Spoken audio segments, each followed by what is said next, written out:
the chapter of application of thermodynamics in two-phase equilibrium, today in lecture 9, I like to explain and also fully describe the depression of freezing point of a solution.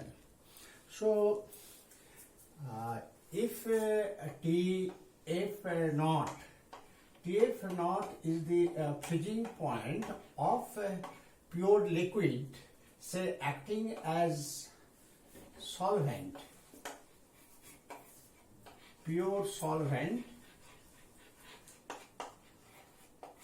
at external pressure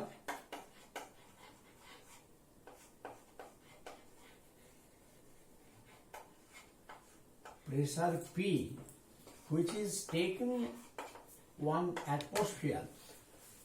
So this is TF naught is the freezing point of a pure solvent or any liquid at a pressure of at an external pressure of a P. You know, in Clapeyron equation already have been described that the freezing point depends on the external pressure. If the external pressure have been kept at 1 atmosphere, then the freezing point is called, freezing point of this liquid is called the normal freezing point. And if some solute is added to this solvent, then it becomes a solution. And say TF is the freezing point of a solution at external pressure P, and P have been taken as 1 atmosphere.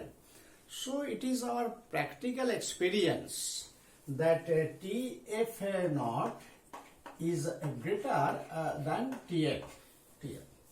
Means freezing point of this solution is depressed at any given external pressure, and this difference TF naught minus TF is delta TF, and this is called depression of freezing point. Depression of freezing point of a solution. Of solutions. So it is a very common phenomena, and depression of freezing point of these solutions can be explained as there is a lowering, there is a depression of freezing point of this solution could be explained in different angles, different concepts, and I have already explained in lecture 5 in this chapter in terms of the chemical potential of the solvent, pure solvent, and chemical potential of this solvent in solution. And now today I like to give another 3 explanations by which the depression of the freezing point could be confirmed. And this one, the explanation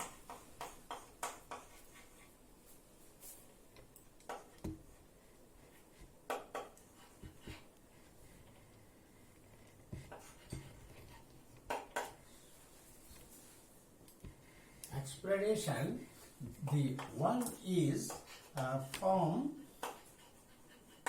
the concept of chemical potential, and it is given in lecture 5, and 2 from concept of entropy, and the third vapor pressure versus temperature plot, and fourth from phase diagram.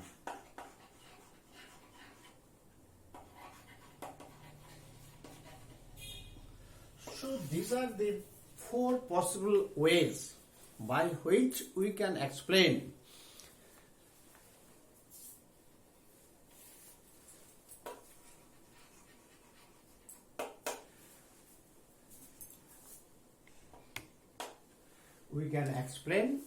the depression of freezing point of these solutions. This first one already been described. Now I coming to this second one. Second one, very simple. In a brief, I like to give this idea. Say here is the pure solvent, and here is the solution.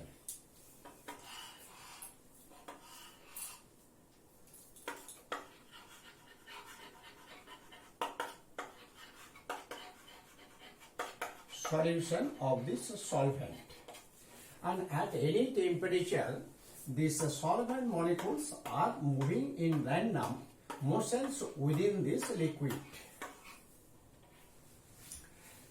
In this case also the solvent molecules are there, they are also moving in random motions, and not only the solvents but also there are solute particles, they are also under this random motions. So entropy of this solvent is less than entropy of this solution. Solution is having at a given P and P. Solution is having the greater entropy than the solvent, and now both are being cooled down. Temperature is decreased, and we know this del temperature coefficient of entropy. Temperature coefficient of entropy at constant pressure is Cp by T, and Cp is the molar heat capacity of the solvent in at constant pressure at the temperature. These two are positive, so this term is positive. So whenever the temperature of the solution and the solvent both are decreased, the entropy is also decreased. Its entropy decreased from higher value, its entropy decreased relatively from lower value. So whenever the solvent starts freezing, the solvent molecules starts forming solid where the randomness is much more decreased. So here whenever it starts freezing, the temperature we can write Tf naught, and whenever the solution starts freezing due to cooling, the solvent separates from this solution to form the solid, and in this case this temperature is Tf. Since it starts from the hard solution, whenever the solvent forms the solid, ordered state and organized state develops in both the cases, but here there will be much more cooling than this one. So Tf is less than Tf naught, means there is a depression of a freezing point. The second explanation,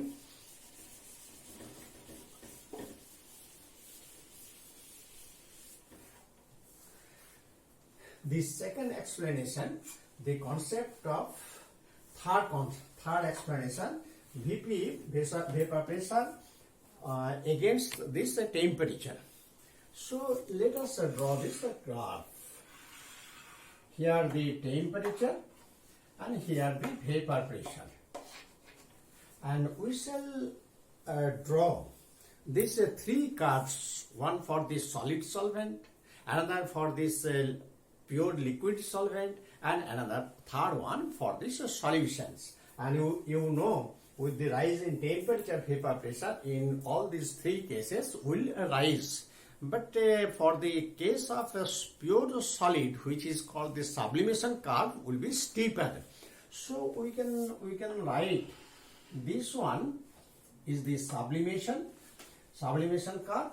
Means here is solid and vapor equilibrium curve, and this one is the liquid, pure liquid and vapor, and it is the pure liquid solvent, and this one is a pure solid solvent. And for the solution, this is this one. For the solution, solvent in solution. So these are the three curves. These curves are drawn from the consideration that with the rise in temperature, vapor pressure occurs. This is sublimation curve, this is the vaporization curve, this is also vaporization curves. All will rise, but sublimation curve is much more steeper than this one and could be known from the Clausius equation. And another fact is that the solution contains the non-volatile solute. So solute does not give any sort of vapors. And the third one, vapor pressure of the solution is always lower than the vapor pressure of this pure liquid solvent with this temperature. And these are another point I can also mention here. Whenever the solution freezes, only the solvent separates as pure solid solvent, and no solute enters into the pure solid solvent. Means there will be no solid solution. So this one, at this point, vapor pressure of a pure solid is vapor pressure of pure solid solvent is equal to the vapor pressure of pure liquid solvent. This means the chemical equilibrium. Here the chemical potential of this solid and liquid both are equal. They are in equilibrium, and this one gives you the TF naught, freezing point of this pure solvent, as solid and liquid both are remaining at this point. Or you can say the vapor pressure of these two are equal at this point.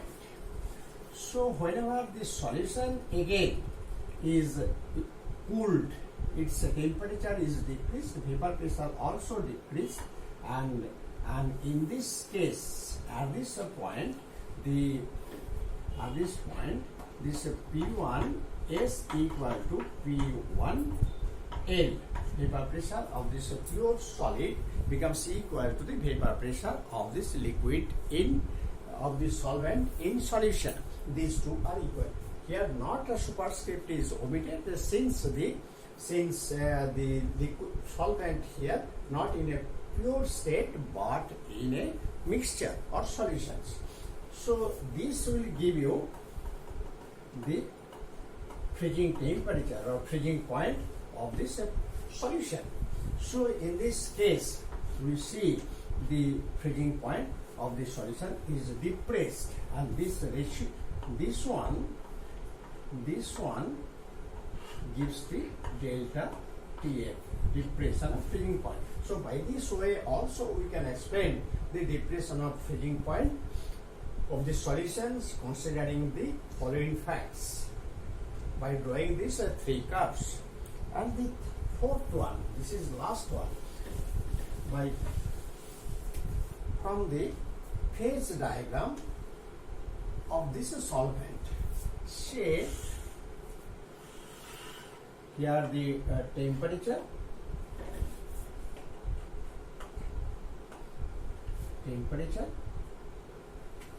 and here the external pressure under which the phase of this solvent is existing. So the solvent will exist in three phases, and this is the sublimation curve, and this one is the vaporization curve and this one is the solid liquid equilibrium. Here the solid and vapor equilibrium, here the liquid and vapor equilibrium, and here it is solid and liquid equilibrium. So these are the three curves, and this area will give you this liquid phase, this one is the solid phase, and this is vapor. This is the phase diagram of this liquid, and liquid here taken as the of water. Only there is a difference in case of water. This curve, this solid liquid equilibrium curve is slightly tilted towards this left. In case of other solvent, it is tilted towards this, away from this x-axis. It is due to the fact that actually in case of this melting, in case of this water, with the increase of pressure, external pressure, this is external pressure, increase of external pressure, the freezing point is less. With the rise in with the increase in pressure, the freezing point is less for this solvent. In other cases, it is greater. So, or you can say melting of this ice is decreased with the increase of pressure. But in case of the other substances, the freezing point or melting point is lower with this increase of pressures. And at this point, solid, liquid, and vapor, all these three phases are at equilibrium. These are the phase boundaries. These are the phase boundaries.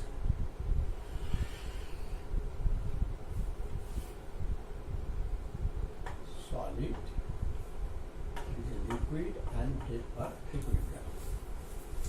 So this point is very notable. This one is called the triple point.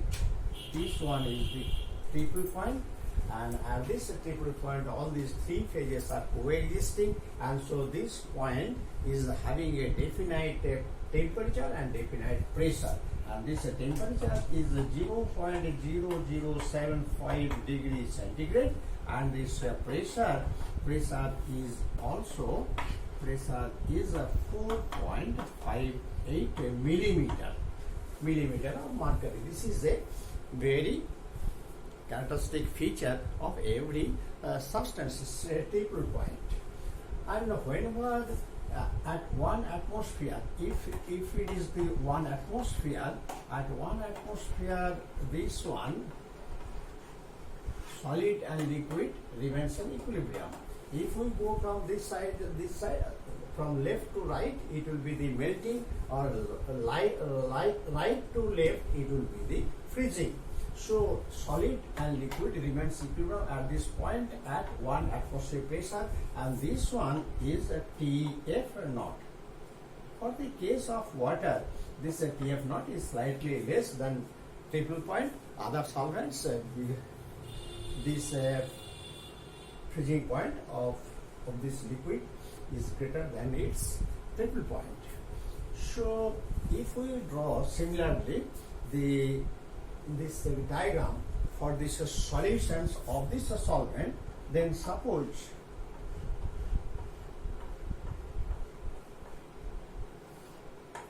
this one is the liquid and vapor, but this liquid remains in this solution. This liquid remains in this solution. So here actually cuts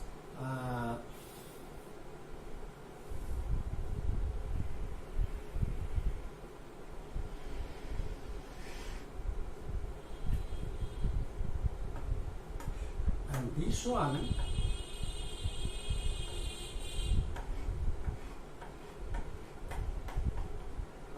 the equilibrium point of this solid solvent and this liquid and the solvent in solution.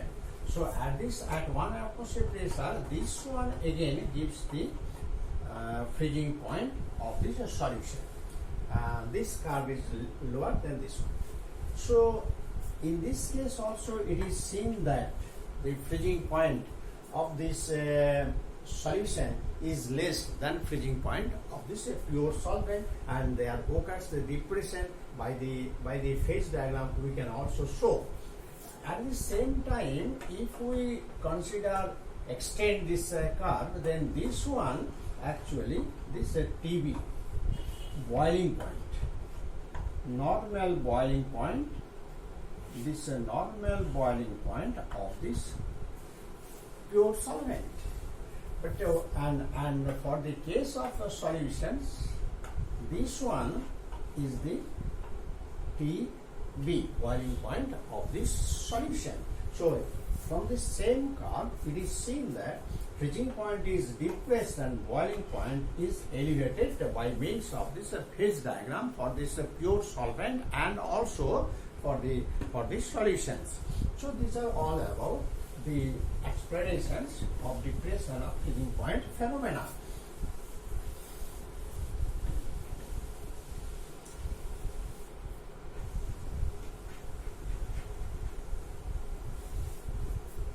Explanation.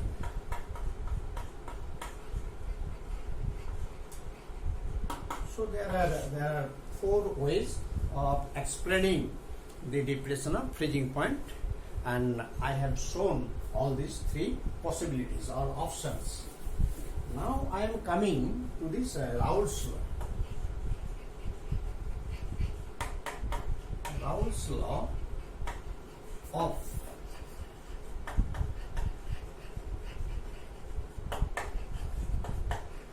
depression of freezing point of the solutions.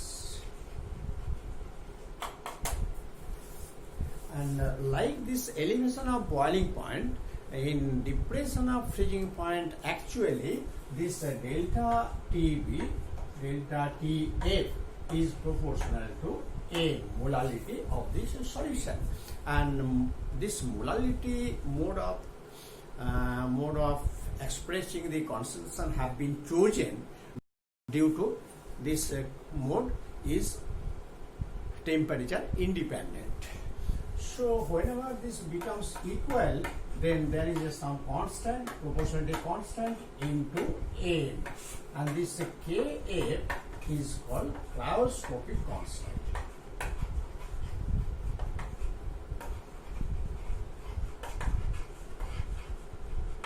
of the solvent. Cryoscopic constant of the solvent. Cryoscopic means the subject matter relating to the freezing, and the cryoscopic constant is a definite property of the solvent, and different solvent is having the different Kf values. Say for water it is 1.86 Kelvin per molar inverse. So it is to be mentioned here also, this relation is valid only when the solution is ideal one. Means the solution is such amount of dilution when it behaves ideally or behaves the Raoult's law of vapor pressures. So this is called the ideally diluted solution. This valid one case for ideally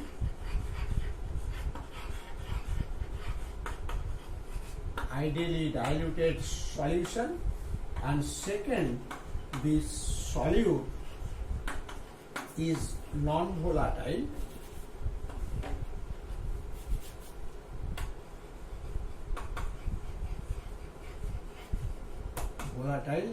and also non-electrolyte.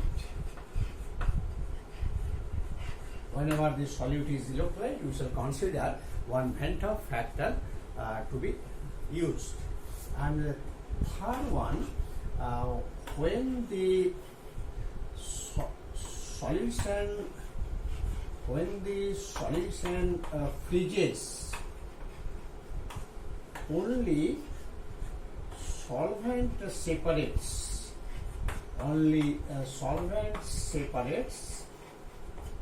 As pure solid, and the solute will not enter into this solid solvent. So these are the three criteria for the validity of this relation. So now I give a physical significance of this value of a K. When actually M equal to 1 molar, this delta TF equal to Ka. So Kf can be signified as the depression of freezing point of the solution having 1 molar concentration. Since 1 molar concentration is not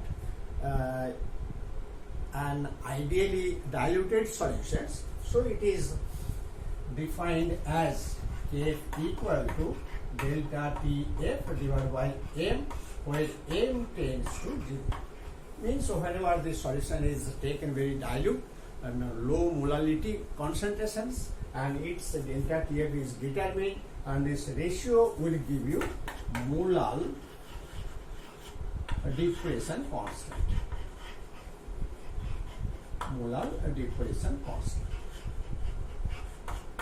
Of the solvent. It is the characteristic property of this solvent. So another thing is that for the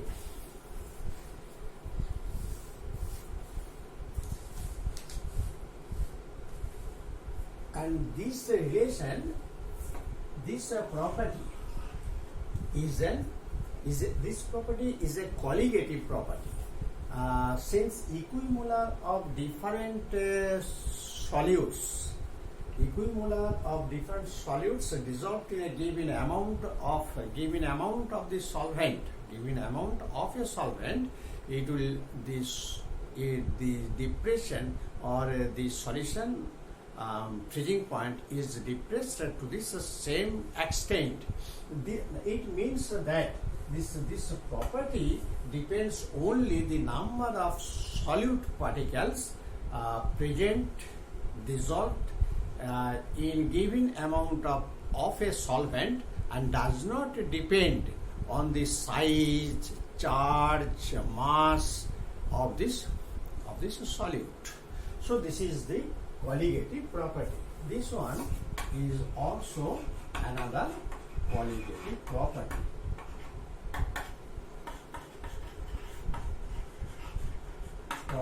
Of the solution. Next, I give you an idea, application, how this molar mass of this solute could also be determined by using this relation. So for M equal to molality, W2 into 10 to the power 3 divided by W1 into M2. Means W1 gram of the solvent dissolves W2 gram of the solute of molar mass M2, and this is the molality of this solution. And here M2 is the molar mass of this solute, very important property of this substance. So delta TF is equal to Kf into W2 into 10 to the power 3 divided by W1 into M2. Or you can write this M2, molar mass of this solute, is equal to Kf into W2 into 10 to the power 3 divided by W1 into delta TA. So this molar mass of this solute could be determined by the use of the depression of freezing point of this solution. And you know, the molar mass is a very important property of this substance, So many other properties are known from this molar mass of this substance, and especially whenever we are going to get a molecular formula of this substance, molar mass is an essential requirement. So this M2 could be determined. This is one of the applications. So if we can determine this delta Tf, if we could determine the delta Tf of a solution, then M2 could be calculated. So experimentally, delta Tf could be determined by two methods. One is Beckman's method.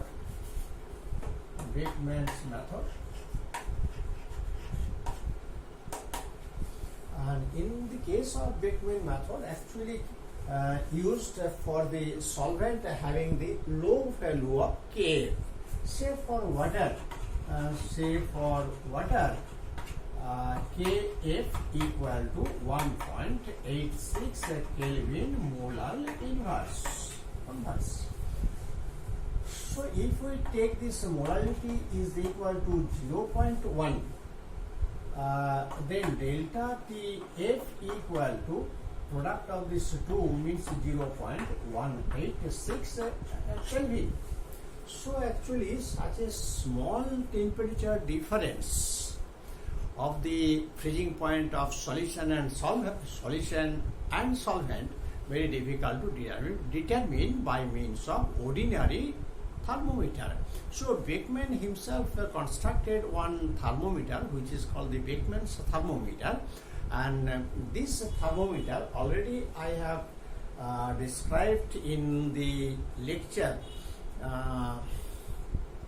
of elevation of boiling point, and this Beckman thermometer contains only the 6 degrees, and it has the 2 mercury reservoirs, and 1 degree is divided by 100 equal parts, so that one can rate this 0.01 degree of temperature difference very accurately.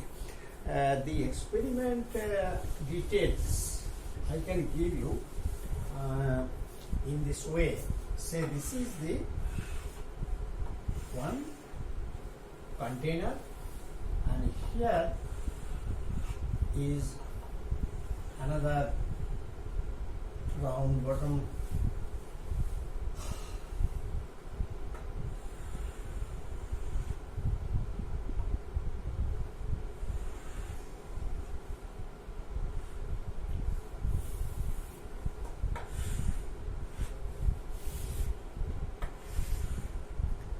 the container here freezing mixture. Here these are the freezing mixture.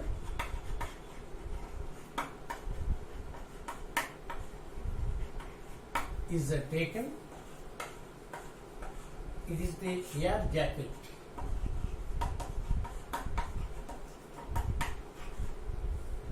Air jacket, and here the hard glass test. It contains the solvent, and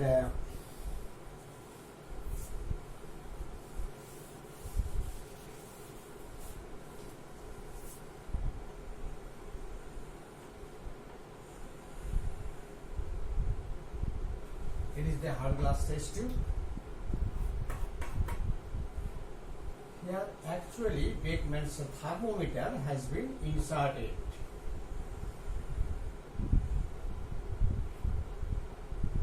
This is the bulb, large bulb of this Beckman thermometer, and connected to a small, very small, long capillary tube, and here is another reservoir. So here is mercury, here is also mercury, and this one is a solvent. Solvent is star, and actually the solvent, whenever the freezing mixture is added, freezing mixture, this air jacket have been kept in this freezing mixture. This liquid or the pure solvent will be cooled down, and at a given temperature it begins to freeze. So whenever it begins to freeze, a direct contact avoided, so that air jacket is inserted from this solvent and from the liquid and the freezing mixture. Otherwise, supercooling may also develop. So here, there requires a setting of this Beckman thermometer. These mercury between the two are kept in such a way that the mercury thread should stand in the somewhere in the middle of this scale. Scale is containing only the 6 degrees. So this is called the setting of Beckman thermometer. Now it is taken out and warmed, and the definite amount of solvent and definite amount of this solute have been taken, mixed up, and gives you a solution, and again inserted here. Whenever the solution starts freezing, the mercury thread comes down in this portion. So this one actually delta TA. It is to be remembered that you will have to record the mercury thread stands at this point when this solution starts freezing. If the solutions whenever the pure solvent separates from this solution becomes much more concentration will increase, and whenever the molality of the solutions is increased, the delta TF also increased, and you cannot get a definite or fixed value, steady value of this freezing point of this solution. So it is advisable to record the freezing point of the solution just at the start whenever the solution begins to freeze, and this is the delta TF.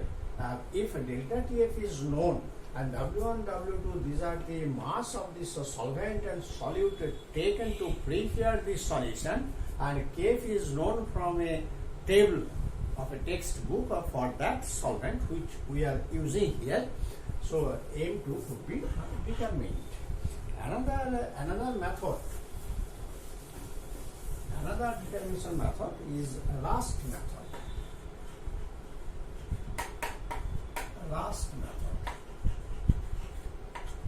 For some of this liquid, the value of Kf is large. Say for camphor, Kf equal to 40 Kelvin molar inverse. So whenever you take this M equal to 0.01 molar, this delta TF becomes equal to 4.0 Kelvin. So the temperature difference of 4 degree could be easily recorded by means of ordinary thermometer, and Kelvin thermometer is and Beckman thermometer is not required. So in this last method, there is a very simple sort of method for determining the melting. The students actually do for finding this melting point of this organic solid. Here is a sulfuric round bottom flask. Here it is sulfuric acid. It is the concentrated sulfuric acid bath. But here the ordinary thermometer is added, and this one is the bulb of this ordinary thermometer. Now actually the camphor is solid, it is made into finely divided powder and inserted in a small capillary tube, and the mouth is sealed, and this capillary containing this solid camphor is placed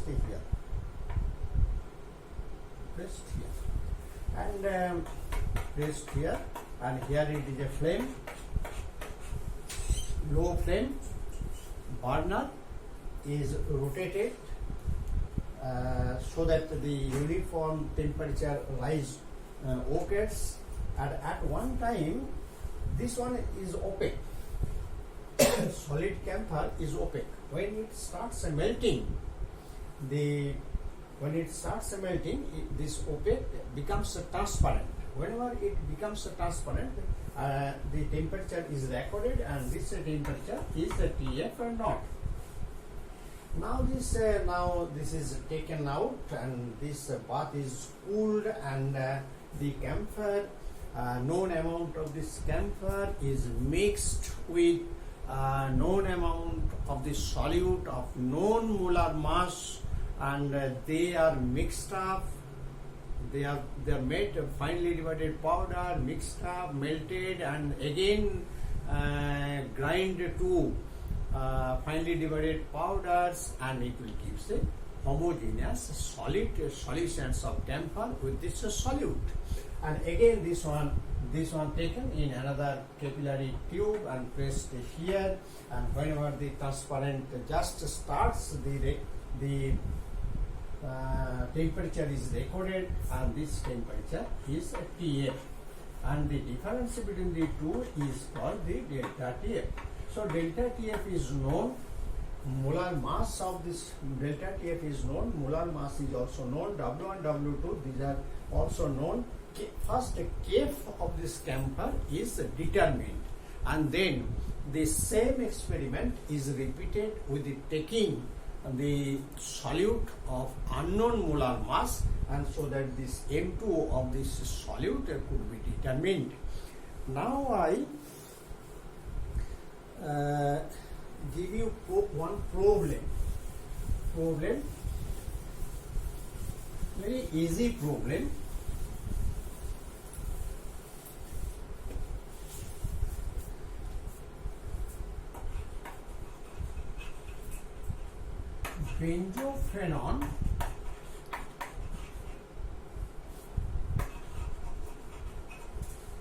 Benzophenone has a freezing point of 49.00 Kelvin. A solution of a 0.450 molar urea solution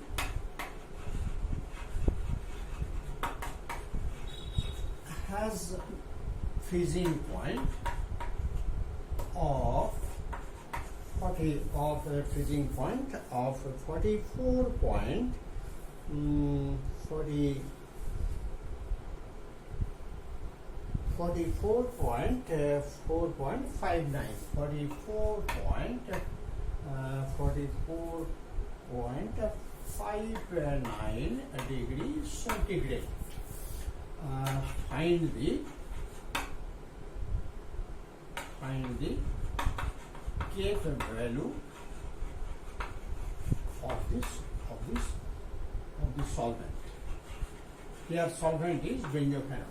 0.450 molar solution, urea solutions in the same solvent has freezing point of this one. So delta TF formula is delta TF equal to Kf into M. M is the molality.